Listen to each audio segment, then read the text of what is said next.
Perfect, guys. We're here with Jeff. I've been super excited to have you on our podcast after we talked, I think it was last week or the week before.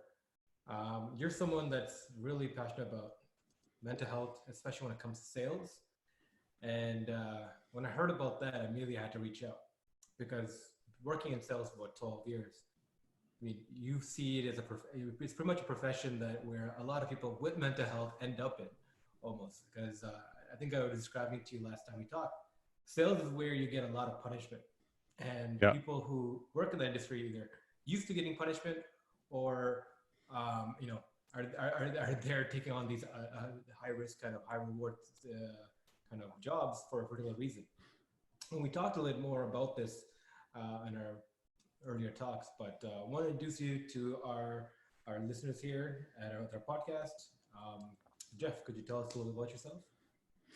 Yeah. So my name is Jeff Riseley. I'm the founder of the Sales Health Alliance. And the Sales Health Alliance has a mission of empowering sales teams to reach peak levels of performance, sales performance, and well-being through better mental health. And it was really born out of my own experience while working in sales. My own experience, I was a fresh grad, started in sales probably just over 10 years ago. It was the classic kind of boiler room type of environment where I was being measured as like my worth as a human being was being measured on whether or not I could make $200 a day, achieve 2.5 hours of talk time. If you weren't closing business, you were let go pretty quickly.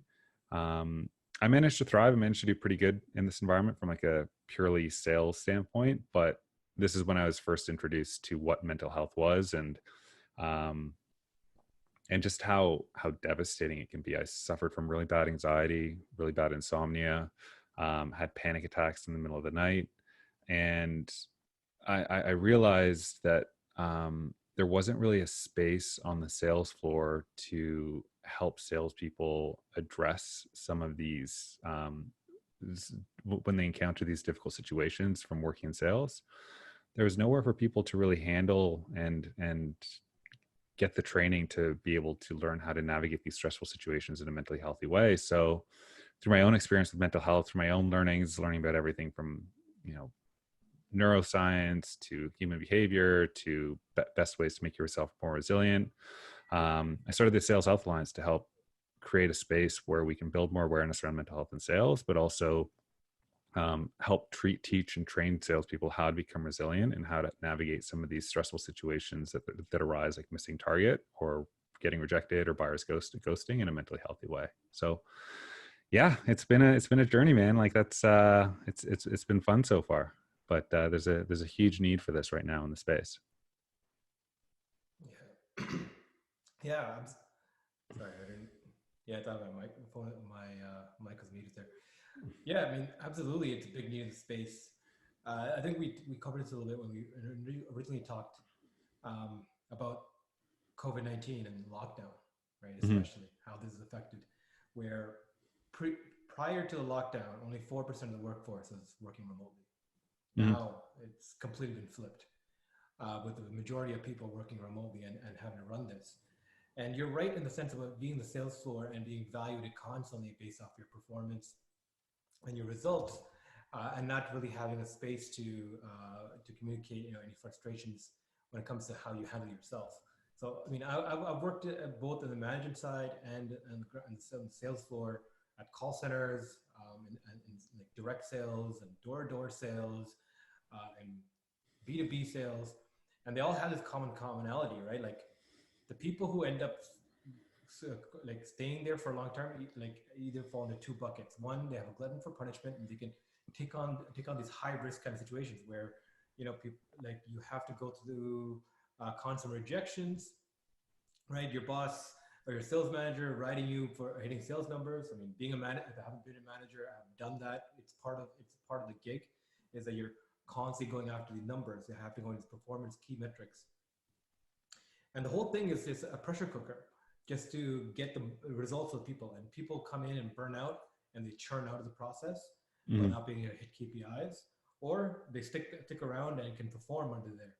And the people who stick around and perform under there kind of fall in those buckets, right? Have a glutton for punishment, or two, can perform under extreme pressure. In fact, Hmm. they feel empowered by it.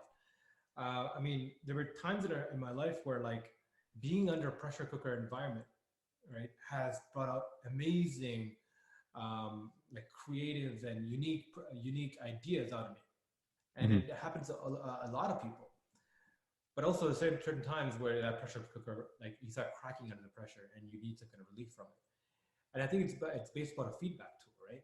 So basically, what like some of the thoughts that you've been aligning and alluding to is having places for this feedback to happen between when is it time to apply pressure versus a time to alleviate and relieve people to make better, right? So talking from a sales system organization point of view, Hmm. I think it's super interesting because, sorry, go ahead.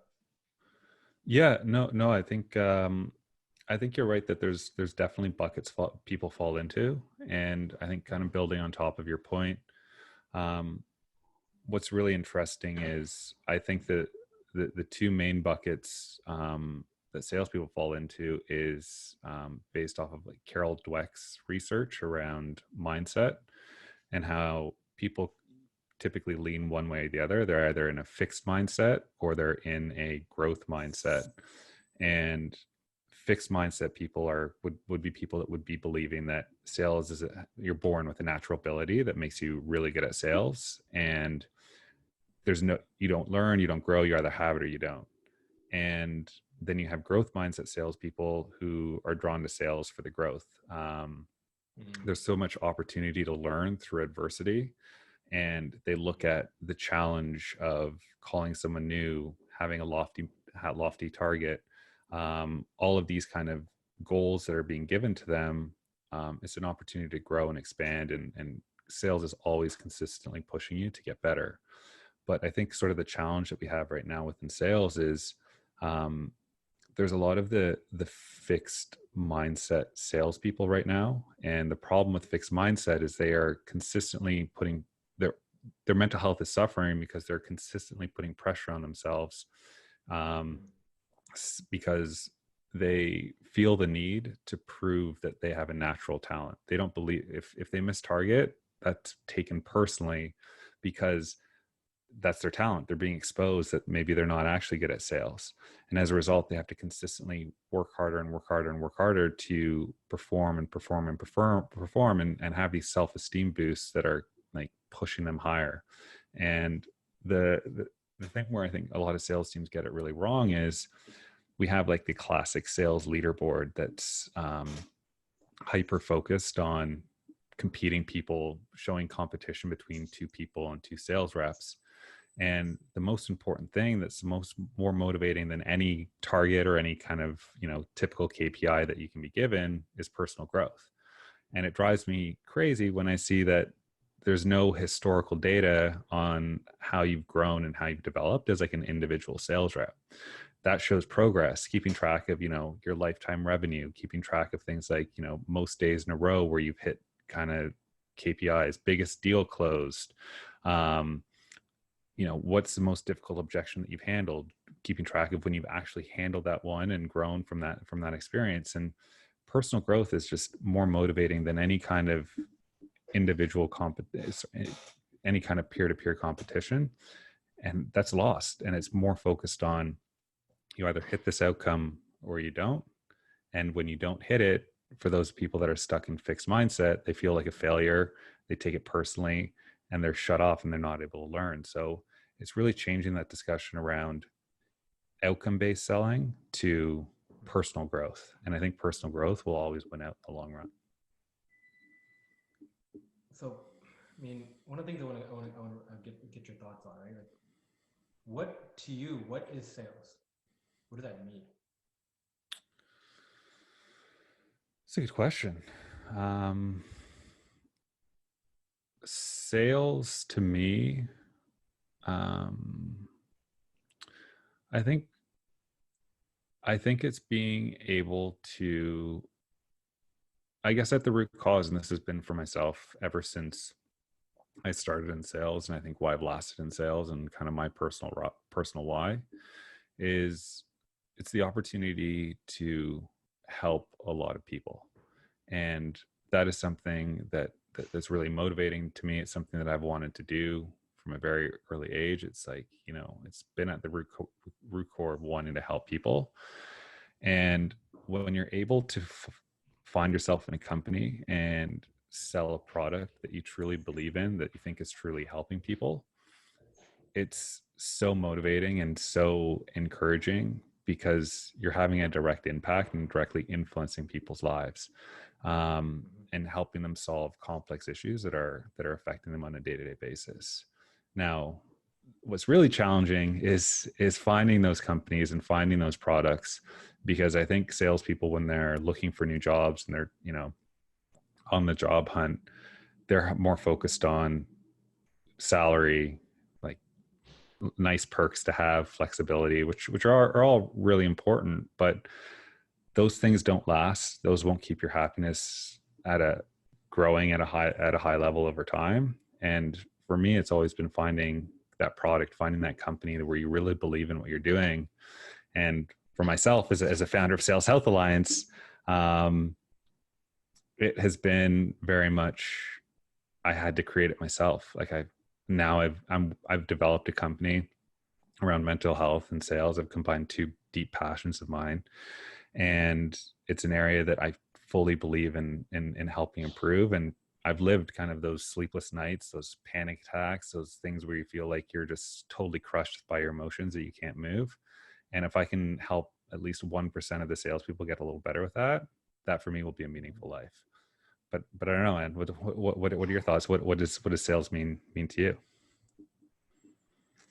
For me, I guess personally, for me, sales is communication. It's the art of communication, but it's a art of communicating value. Really, it's a profession. I would argue that it's the world's second oldest profession, if you will, right? And in a sense where it's something to be mastered as an art form rather than like a corporatized organizational unit. In a sense where I found like the perfect sale. So the name of our company, BloomX, comes from this idea, right? A perfect sale is when an idea gets gets folded like origami and gets inserted into someone else's mind, from you to somebody else, where it unfolds, and based on their thoughts and realities, it becomes part of them, right? And then from them, it spreads on to other people. So a perfect sale is a spread of an idea in that kind of sense. And that's where BloomX came from. Like Bloom used to be the consulting arm, and now BloomX is like, we're looking at technology solutions, how to expand, how to virally expand this kind of thinking. How do you virally expand the spread of ideas, purposeful ideas? And so for me, like a true sale is where there's a spread of ideas, right? But partnered with exchange of value. That value is generally capital, but it can also be labor, right? It can also be a variety of other things. Like when you convince someone to come and work for you and spend years of their life, like 40 hours a week of their time and commit to you, you're not just giving them a paycheck at a certain point. You're also attributing value. People join companies, especially high-level people, because they want to be part of that. Like ideas kind of mesh together at this larger scale. So it's not just so sales is what it's interpersonal, people-to-people relationships, right? That can be coordinated, and that's what really interests me mostly, right? So for me, I live like everything is a sale, right? As a call, you need to call to action. So if you're not just like talking to potential buyers or potential customers, but talking to your people, talking to your team, you're communicating. You're always communicating value of what you're doing and what everyone is doing, and it's important because it's a chain, right? So I like looking at sales from like an organizational standpoint, strategy, widespread standpoint. What I love mostly is like the idea of like when you're running a sales floor or running a sales team, whether a call center or like an actual team-based environment. It's something very like very primitive that comes out of us, right? It's one of the main reasons why like a lot of salespeople, like it's so cliche calling each other like wolves or a pack, right? Because this kind of like primitive kind of primate mentality comes out, in like a group of people coordinating and working together to achieve something that's going to bring value to everybody. Mm. Like the idea of hunting in sales, the idea that you're chasing value, you're bringing value to your company, which then feeds you, that allows you to feed your family. Hmm. You know, Yeah, like I think it's also it's also um similar to like the spread of ideas. It's finding others that share your beliefs and share your values, whether it's from like an employee level or from like the buyers that you're targeting. mm-hmm. Like I know like hunting is used a lot. Like we got to go hunt deals, we got to go hunt this, and like really like all you're really trying to do in sales is find others that have very similar beliefs to you. Yeah. And I think that's something that I've noticed with Sales Health Alliance and the work that I'm doing right now. Like I'm not worried about right now about, you know, finding like I lead with my beliefs. My belief is that if you improve mental health and you take care of your the well-being of your sales team to help them become more resilient, they'll be better at Mm-hmm. navigating stressful situations. I'm not leading with, you know, I deliver workshops or have an online course, or I'm not leading with what I'm doing or the product that I'm selling and trying to convince people that my workshop or my product is better than someone else's. It's I'm leading with my beliefs. I'm leading with I believe that mental health and sales is extremely important to both well-being and performance. If you don't believe it, that's fine. Like you're not going to care about the workshop or the virtual program or kind of or the ebook or the consulting stuff that I do. Like you just won't care because you don't believe the same thing that I do.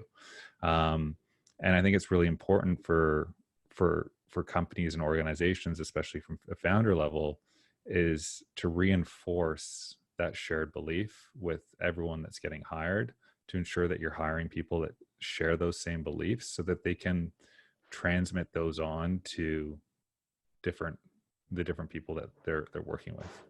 Um, I always thought like I hate to call them out, but when I was working at Indeed, um, they had a really good belief system. Their purpose for this organization was we help people get jobs. And that was something really powerful that you can get behind. Um, Mm-hmm. but when they were talking to buyers and when we're talking to prospects, we're the number one job site. We're like this. And it's just like, that's not the point. Like you want to find people that actually care about the job seeker. They want to improve that job seeking experience to help place people that are having a very difficult time, help them find your company through Indeed. Like that's the belief system that was never communicated in through any of the sales pitches. And that's where I think a lot of organizations miss the mark with the sales and the selling that they do. Interesting. So, can we talk a little bit more about that? Like, what is a sales alliance? Sorry, dog in the back. Yeah, that's okay. What is a sales alliance, and what does that mean? Like, to bring together people to what you're doing, right? Like what is your end goal with not your end goal, sorry, but what are some of the goals you hope to achieve with this? Because mental health is being thrown around a lot now as like almost like a buzzword where people talk Mm-hmm. about like the very surface level things, but Mm-hmm. I want to talk more about like the achievable milestones. So what does mental health well-being mean? Like what is it? How do we measure that? How do we track things? How do we know we're actually having an impact? Yeah. So, like, I think the biggest issue with workplace mental health right now is, and the way I like to position it, and then I don't know if the listeners will have a video along with this, but on like one side you have like sales leaders or leaders within the organization that are supporting and promoting mental health. They're starting to open up and share their experiences with mental health, which is amazing. It's great. Then on the other side, you have like the academic professionals, the psychiatrists, the therapists, the people that are academically trained within like the field of mental health. Now, the problem the academic side has is they lack the shared experience to build rapport with organizations and build rapport with workplaces right out of the gate. if you send a salesperson to a therapist, or they go to see a therapist and they say, I'm stressed out, I'm anxious, and the therapist goes, why? And they'll be like, well, I made 50 dials today. I lost a big deal. I feel like I'm not going to be able to pay rent. Like, that's what, like, they don't have that. They don't have those shared experiences to relate to that sales rep to build rapport right at the gate. So the way I like to position my business is I'm in the middle. I have those experiences that I've worked through within sales. To connect, to build relationships with sales leaders and sales reps. But I've also learned enough about the academic side through my own learning and my own experience with mental health to be able to provide some really actionable things that people can do to navigate stress, to make themselves more resilient, to how they take care of themselves and prioritize self-care, things that they can do to make themselves feel better right away. But then the reason why I'm creating an alliance is there's only so much that I know. And based on the organization or the sales team that I'm working with, I need to make sure that there's an alliance of salespeople, sales leaders, tech providers, and mental health experts who I can draw from based on where the team is struggling with, whether if there's buried trauma that comes up, if there's addiction, things that are totally outside my scope and area of expertise. There needs to be an alliance there to be able to draw from and connect people with the right people to get them the help that they need. And that's where mental health in the industry right now is it's so siloed and it's so segmented, that no one's been able to crack it. So, you have a therapist going into an organization, potentially they're not going to be able to solve all the problems. You might have a mindfulness expert, you might have a nutritionist. All of these different people are working individually, but you need to be able to have someone in the middle that can connect the dots and bring together a holistic model around mental health. And the goal with the long-term goal of what Sales Health Alliance is trying to do is, one, change the perspective that sales people and sales leaders should not be treated like a number on a dashboard or a part of a machine. They need to be treated like like an athlete, the corporate athletes that they are. It's a performance-driven sport. And two, working with organizations to help them see what happens when they prioritize the input of their organization, when they start caring about the anxiety of the rep, the confidence, do they sleep well, are they eating right?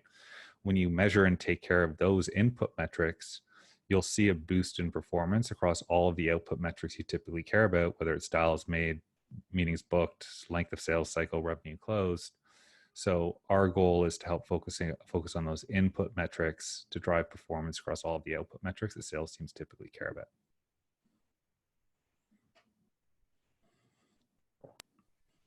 Yeah. Sorry, I had to cut off my mic because not keeping talking, but so I can respond to that, but in parts. But so I want to break that down a little bit. Like, I guess in workplaces right now, people are transforming the way they communicate by looking into more mental health issues and being cognizant of what people are going through. But is this like a framework that it can be deployed, not in a corporate level, but a startup level? Like, how do we deploy this to people, right? So they have a framework on how to one, even for themselves, attribute for themselves. Is there some kind of technology solution you can implement to better track this and to better have viewability, right? Have you deployed anything like that? Yeah, so there's technologies out here that are like measuring specific like mental health of at an individual level, that will measure mental health on a day-to-day or week-to-week basis, so you can keep track of how you're doing at an individual level, but also at like an organization level.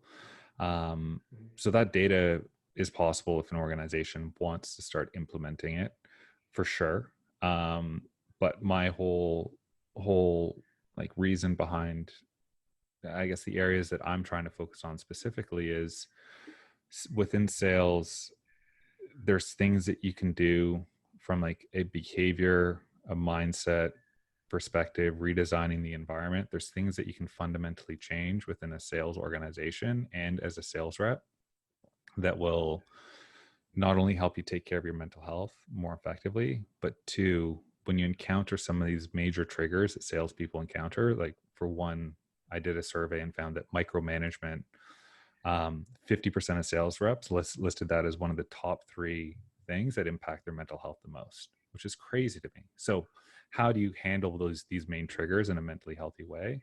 And by fixing some of these triggers that occur very frequently within a sales environment, you can start to improve some of those specific, so you can start to improve mental health overall, but you can start to help salespeople become resilient to these stressful situations that they face. Cool. So like, what can these tools look like? Like I thought about this when we were talking to a company that makes wearables, right? Like wearable tech has like a lot of sensors built into right now that can track a lot of physical attributes, right? Whether you're running, whether you're doing exercise, your blood, your body temperature, to even your blood glucose level sometimes, right? There's how much you sweat, like all these different sensors are already built into these things. But can there be a way to like read signals from your body to tell you how you're feeling, even if you're not cognizant of it? And I feel like that's a huge part of burnout as well. When people get so caught in the loop of what they're doing, but they're not paying attention to their body and the fact that they're going through this like a physical turmoil. Yeah, so I don't think there is a technology that's like effective in this situation. Like I compare mental health as and mental fitness essentially to the same as physical fitness. Um, at the end of the day, like it's similar to, you got to put the work in at the gym, you got to put the practice and the effort in to stay healthy, get better, build strength, make yourself more flexible. You have to build and you have to practice that same essentially fitness regime from a mental health standpoint. That's why things are like self-care is so important. But you really need to work on this on a day-to-day basis so that you can start to build rapport with your ego and build rapport with how various emotions and varied trauma and varied past experiences, how are these coming up on a day-to-day basis within an individual level, so that you can release these emotions, get curious with them, build a better understanding of what you're feeling when these emotions specifically happen. Because if you're wearing a piece of wearable technology that says, oh, you have an elevated heart rate, or you have dry mouth, and you're suffering from anxiety, people might, well, if they're not taught how to explore these emotions and explore the feelings that they have, they'll just say, well, I'm anxious, like what do I do about it? So it's giving them essentially the daily mental workout routines and the things that they can do to identify these symptoms so that they can respond and take care of themselves and bring them more into a less emotional state. Yeah, I don't know, I just don't think, at least that's my opinion, like I just don't think this is a challenge that can be solved through a quick fix like a technology. And I think at the other side of things, organizations need to create a space where it's okay to be vulnerable, where it's okay to start discussing things like anxiety and sort of the underlying emotions that arise. That, hey, I'm scared of failing. Like salespeople do really scary shit every single day. They step outside their comfort zone. They call strangers. They put themselves out there, and they could get crushed. They could hit a home run, and that's scary, man. Like, and no one's talking about how scary some of these these events and these triggers can be. So that's the other side, is creating an environment with enough trust where people can openly share how they're feeling and how they're actually and honestly responding to these situations internally. Gotcha. Yeah. Yeah. Like I agree with the sentiment, right? But I feel like a large part of the issue that people are dealing with is they're not cognizant to how they function and feel. But what that means is that most people are so busy with their day-to-day lives, getting to work on time, make sure your appointments are there, make sure kids get to whatever class they need to get to, other stresses they have from like their parents, their spouses, etc. Right? So while they're dealing with life, they're not paying attention to the signs that their body gives. But elevated heart rates, the dry mouth, the sign that they're actually going through things. I think a lot of people bury things or are not cognizant of their own the body's reactions to what they're going through until like they get over a tipping point, and then they start paying attention. A lot of our stuff is still reactionary, where after something has happened, after a trigger point, or after you're pushed past a person's boundary, after you break, then you get treatment or get put into counseling or seek counseling or start talking about things or learning these things. But I feel like the real wave is to get proactive, where companies, governments, schools take the idea to be like the idea to get proactively, not just teach people to keep track of themselves, but figure out measures to keep track of how they're doing, with understanding that the healthier people are, the people are the biggest resource, right? Within any company, within any kind of country, right? The people are the biggest resource, right? By taking care of the people, by giving them the ability and having the mechanism in place to take care of them, everyone's better for it, right? So I feel like the best main thing to do is go baseline before we even implement strategies and here's the different frameworks to take care of yourselves. The main thing is, how do we get widespread implementation of people's mental health, like well-being, right out there? Like, I feel like a technology solution that gives base level results to people would make people more cognizant to the fact that they're going through issues, that things like they have bad days, good days, all these things, yes, but it's part of the general pattern. Yeah, so those technologies definitely do exist. Like there's like daily check-in tools that you can use to, based on a series of questions that you answer, how like where does your mental health fall?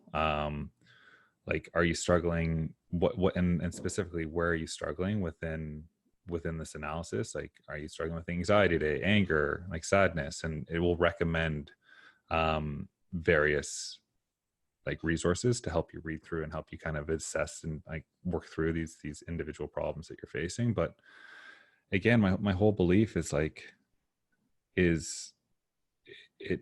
has to be, I see your point from giving people like a baseline measurement to be like, you need to prioritize self-care today. But at the same time, I also feel like you need to, like, part of the conversations that I lead in my workshops and through my online training is helping people learn how to recognize these signs in themselves without the use of technology. Like that's one session that I go over in detail. Like, what are you thinking, feeling, and doing when you respond to the various trigger events that you face, whether it's on the sales floor or whether it's or not? Like, how do you respond to these different trigger events that you face on a day-to-day basis? But I think it all comes down to having the discipline to build in these I guess build in the ability to identify when this is happening in your body, so that you can address it without the use of technology. And that might just be my biased approach to it. But yeah, like, I think there's like a dependency level that you build when you're kind of like dependent on a technology to tell you how you're feeling. Like, you have that innate ability to be able to build that relationship with your body and with your mind to identify that without the use of technology. At least is my perspective. Perfect. Cool. So let's talk about some other things that you're doing. What are the type of people that come to your workshops? Can you talk a little bit more about like what's your target market, what's your target audience looks like? Yeah, so it's primarily focused on sales. So it's salespeople and sales leaders right now that I target, and working with sales teams as a whole. Yeah, so it's both. Like it's anyone working in sales essentially would find value in kind of the work that I do, and it, the next step is to build out more of like a sales leadership specific workshop and leadership specific type of content. But that's in there. It's kind of built in already. Um, Especially when you're a sales leader, it will give you the things to help. It will give you the tools to help you take care of your own mental health, but also help you identify the signs of when some of your reps are struggling and how do you approach some of those conversations with your rep to start building trust and more awareness around mental health within your own sales team. So it really plays into both. So I don't really have like a target market outside anyone that has or is working in sales would benefit from this. The concepts obviously apply to other departments as well, but I think when you're like in any sales pitch that you're having or anything that you believe in, like it's really important to have shared experiences built into any of the topics that you're talking about or any of the topics that you're teaching. So that's my background, is shared experiences within sales. Like those are the stories that I can tell and those are the things that I can relate to. So yeah, that's kind of how I've structured it, starting with sales, and as the alliance builds, hopefully, and we start to generate some positive ROI through mental health from a sales standpoint, we can start to expand to other departments within an organization that need support from a mental health standpoint. Cool, fascinating. That's interesting. Can you talk a little more about your background, like the type of stuff you worked on? When you talk about sales, like what kind of sales have you done? Yeah, so my first sales role was primarily selling oil and gas executives training workshops and conference events. Um, it was yeah, it was like a burn and churn type of environment. So I have two companies. I was doing kind of in the event space and the workshop space. Then I was also working at Indeed, so selling like a SaaS product. And then from Indeed, I went to a social media analytics company, like a startup. And throughout my career, managed various teams. I've been an individual contributor, selling enterprise deals all the way to kind of more transactional deals. So it's a weird mix of sales experience that's hits on a lot of different areas, which is nice. But it's been a lot. It's allowed me to kind of pull from all sorts of different areas. What about you? What's your background in?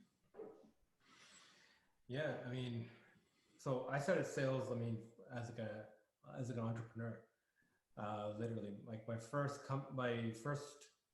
real job was like Domino's Pizza, and a year later, I started my first company at 17, where I was like pretty much we're selling security cameras to plazas and businesses. So 2008 financial crisis hit.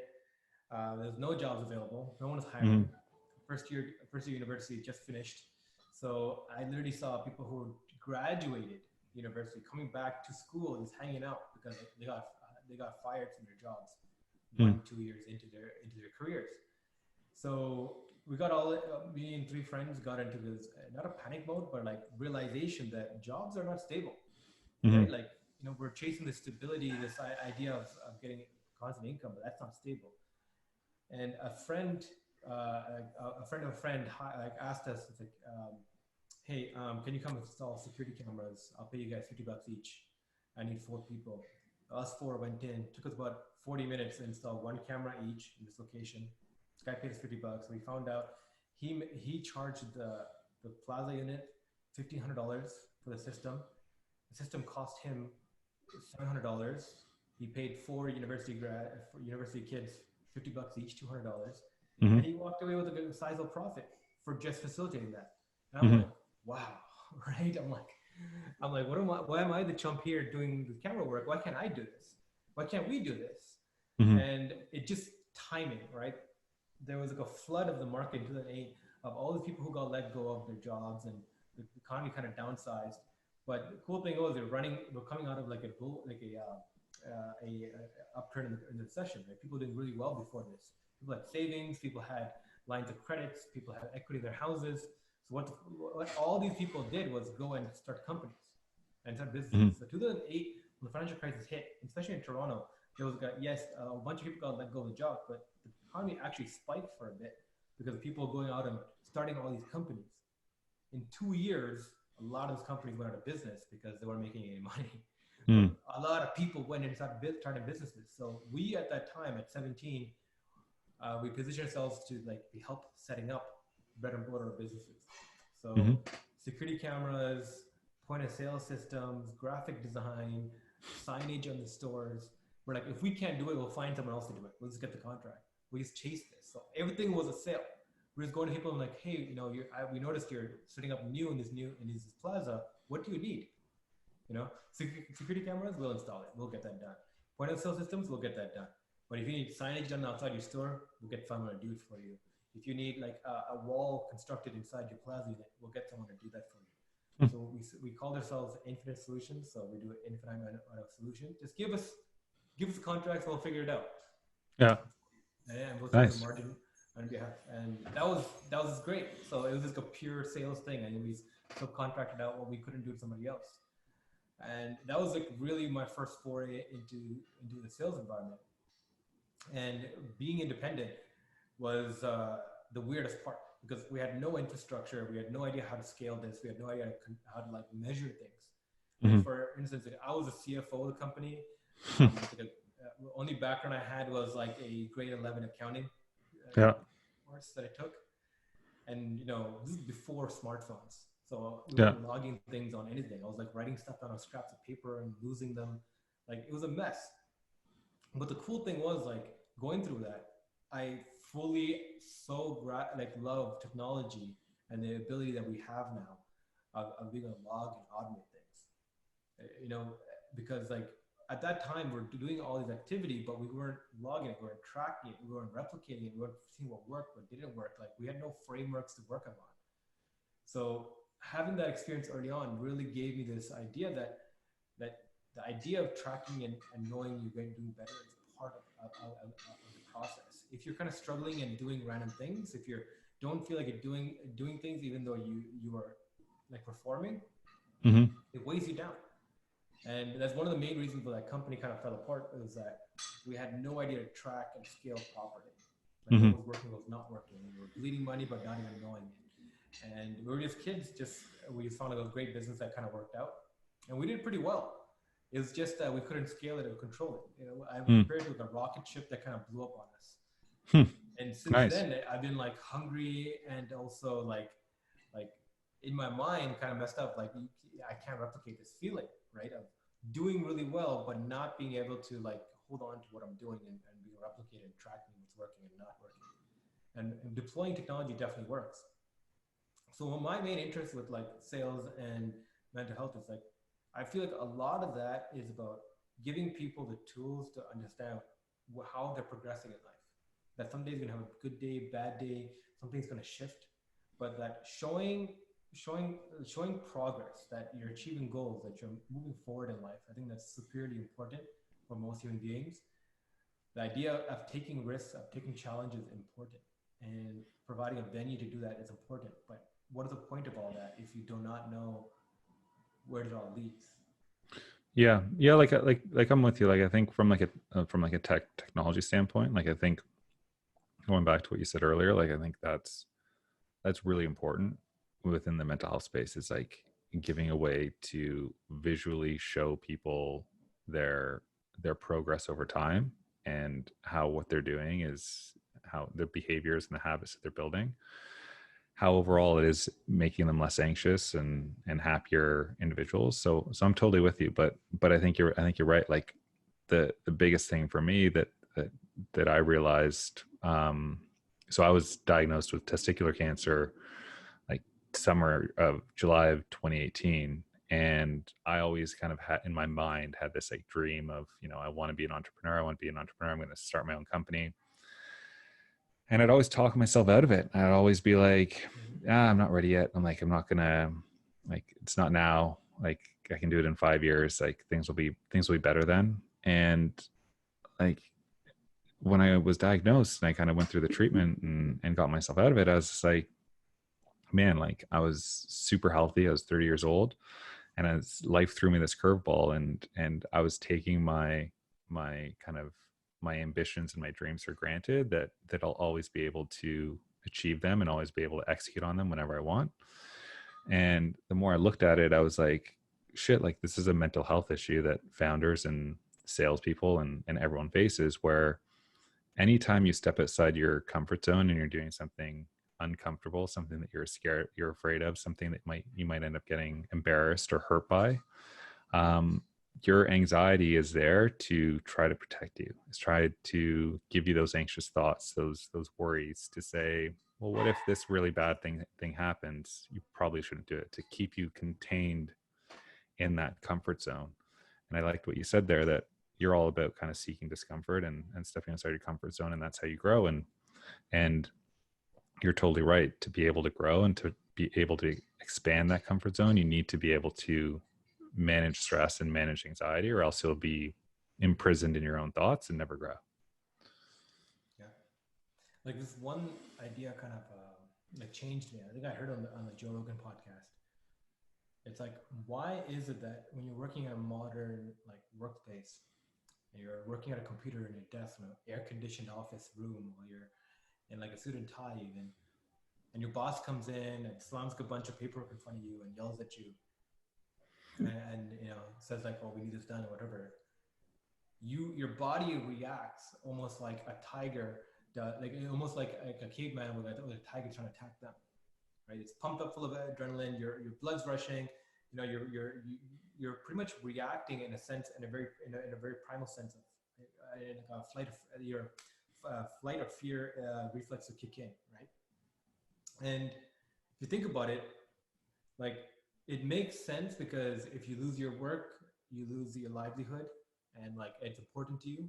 But that stress, the output of stress, it doesn't correlate to the situation, right? It's the same level of stress that would happen in like in an actual like a deadly scenario, but happening in like a situation where you're actually safe and comfortable, right? So why does that happen? It's because your body does not have anything else to react to, right? We have become so safe and civilized in society that these small trigger points make our body react at a compounding level. And that show, one of the main reasons it's a proponent that working out, like doing heavy exercise, is so important for you, is that it trains the body for a different baseline stress. When you're working out at a heavy level and you're stressing your body out, and you're putting the body through hell, and it's sweating and you're heaving. It's like you're telling your subconscious that this is what stress looks like. This is what's deadly to you. So you're resetting resetting the touch point, the barrier. But the main thing is, like, people who exercise frequently versus people who don't, they have a different set barrier for stress. Okay, it's proven. Like they have more consistent heart rates. They have, they spike less on their hormone levels and all that. And it's because they take up on the challenge of showing their body what a stressful environment is by creating this artificial construct of that, right? So I feel like what really is happening is that we're disaligned on who we are and how our body functions. And we don't really realize that our parts of our body act as semi-independent beings to our mind, right? It's almost different, right? And one of the things I love is the fact that I took the time to get classically trained on biology and with my degree in neuroscience. Is understanding that parts of the body is actually semi-autonomous. They actually operate differently. Like almost 1 in 3 cells that makes your body does not share your genetic code. They're actually different life forms from you. There's bacteria and other things that live within us in like a cohabitative lifestyle. And parts of our reactions that we go through, our stress, our anxieties, doesn't necessarily even come from us, but the body's reacting to different stimuli or lack of stimuli, right? And so I got super into the weeds with this, like a few different podcasts. I'd love to get your thoughts on this as well. right? Like the deeper understanding of our body we have, the more realization hits us that how little control we are of what makes us us. And one of the key points is this: it's like is our diets, right? Like when we crave certain foods, we think, oh no, I'm craving this because of a certain reason I was craving for this, but it's actually not even us consciously craving it. It's the bacteria that live in our stomach. There's what 1/3 of this of the amount of brain of neurons that make up your brain that creates you. 1/3 of the mass is actually in your stomach, communicating to what's in your stomach, aka the symbiotic organisms that live within your stomach, and they cultivate and create a biome based off of what you eat. And rather than just passively you eat whatever you want and they just break it down and build it for you, they also have a symbiotic relationship where they tell your body trigger points to crave certain things, crave sugars, crave certain amino acids, crave certain different things. And it's you get to a point where the communication between your gut biome and you get to a point there they just crave a certain amino acid. By the time it communicates to your brainstem to you, you're craving a particular type of food. So like what makes us us and the drives and the motivations behind us is not even directly us. So I've been really preoccupied with this idea of notion and thought behind idea that of a fractional kind of space that we actually coincide in. That what makes us function as human is different. Like even our heart has its own electrical signal that has its own like mini cluster of neurons that it has a feedback mechanism to. Mm-hmm. The way the heart function actually feeds it back to how we operate subconsciously, right? And it acts almost semi-autonomous to us, the conscious us. So one of the things I'm really looking forward to is like when wearables become more of a thing, to be able to measure out the different parts of us that constitutes the